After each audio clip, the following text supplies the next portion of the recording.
And our choices affect one another every day, all the time. Control and independence have been exposed at this point.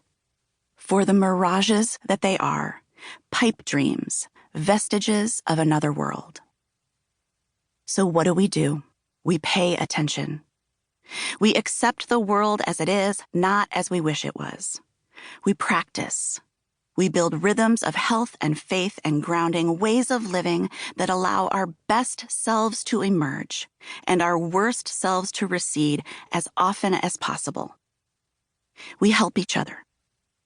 And we discipline ourselves to stay on the lookout for signs of hope, for sacred moments and divine fingerprints even in a desolate and quiet landscape, especially in this desolate and quiet landscape.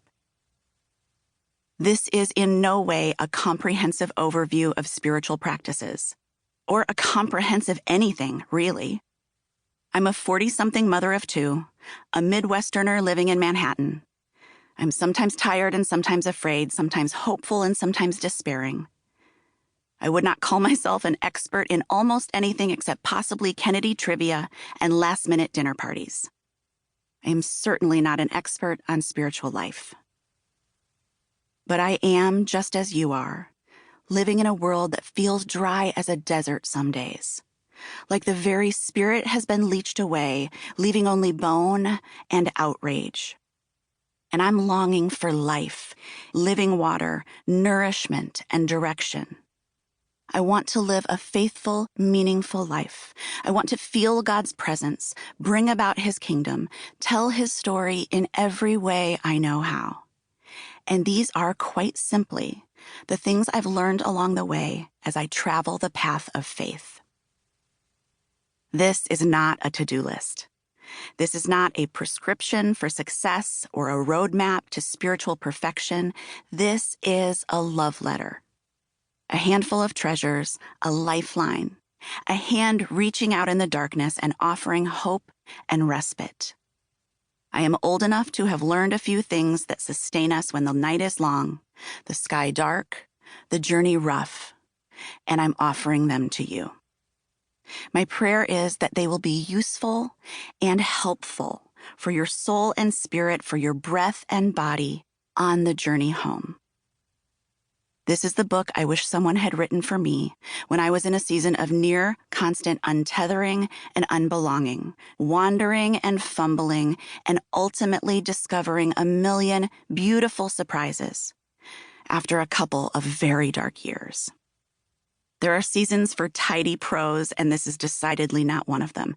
This is everything I know, wild and messy, accompaniments for the hardest stretches of the journey.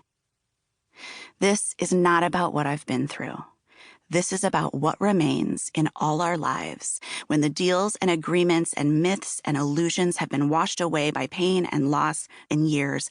This is about a search for grounding when nothing feels stable, the yearning for peace in a raging storm.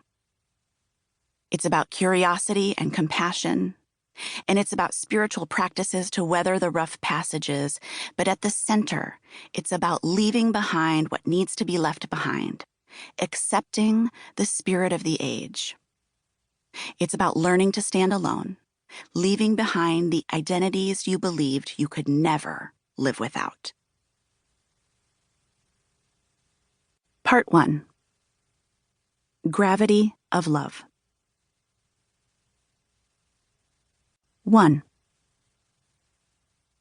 My husband Aaron and I and our boys Henry and Mac are lifelong Midwesterners, but 3 years ago we moved to Manhattan.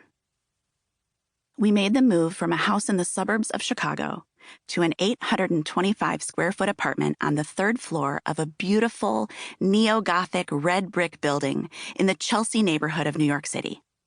A few days later, the kids started school, Mac at a primary school just a block away, and Henry at a middle school down in the West Village.